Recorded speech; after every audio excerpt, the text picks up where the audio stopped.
السلام عليكم ورحمة الله وبركاته. الحمد لله الذي نحمده ونستعينه ونستغفره ونؤمن به ونتوكل عليه. أما بعد. அன்பிற்குரிய அல்லாஹ்வின் நல்லடியார்களே, அன்பு சகோதரர்களே, நாம் தொடர்ச்சியாக பார்த்து வரக்கூடிய துஆக்களினுடைய திக்ருகளினுடைய தொகுப்பில் இன்று நாம் பார்க்க இருக்கின்ற விடயம் என்னவென்றால், இன்றைய தினம் அசருடைய தொழுகையை தொழுதுவிட்டு நாம் இந்த சூறாவை ஓதி அல்லாஹ்விடம் பிரார்த்தனை செய்வோம். இதனை ஓதுவதன் மூலமாக அல்லாஹ் ஜல்ல சுப்ஹானஹு வ தஆலா நம்முடைய நோக்கங்கள், தேவைகள், இவைகள் அனைத்தையும் அல்லாஹ் பூர்த்தி செய்து தருகின்றான்.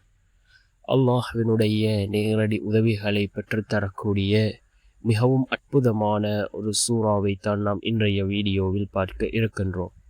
அன்பார்ந்த சகோதரர்களே, அல்லாஹ்வின் நல்லடியார்களே, அல் குர்ஆனிலே 114 சூறாக்கள் இருக்கின்றது.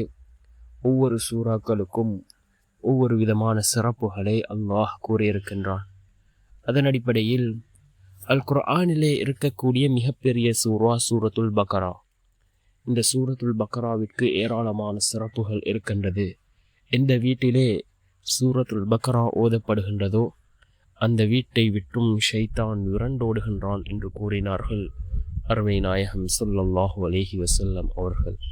அதே போன்று சூரத்துல் பக்ராவினுடைய கடைசி 2 வசனங்கள் ஆமன ரசூலு பிமா உன்சில இலைஹி மிர் ரப்பிஹி வல் முஃமினூன் என்று வரக்கூடிய அந்த கடைசி 2 வசனங்கள், அந்த 2 வசனங்களையும் நாம் 100 தடவைகள் ஓதுவோம். அதனை ஓதுவதற்கு முன், அதாவது ரசூலுல்லாஹி ஸல்லல்லாஹு அலைஹி வஸல்லம் அவர்கள் மீது 11 தடவைகள் ஸலவாத் கூறுவோம்.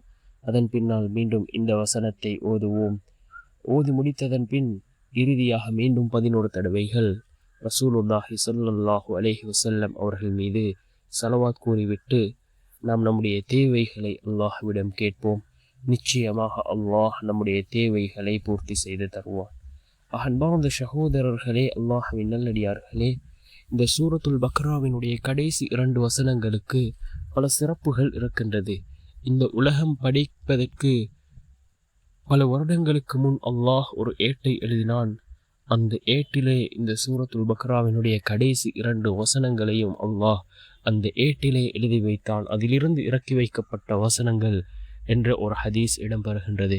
அதே போன்று இந்த சூரத்துல் பக்ராவினுடைய கடைசி 2 வசனங்களிலும் ஏராளமான ரப்பனா துஆக்கள் இடம்பெறுகின்றது. இந்த துஆக்கள் முக்கியமான துஆக்களாக இருக்கின்றது. நாம் இந்த துஆக்களை ஓதி அல்லாஹ்விடம் பிரார்த்தனை செய்வோம். நிச்சயமாக அல்லாஹ் நம்முடைய எல்லா நிலைமைகளையும் சீர்படுத்தி தருவான்.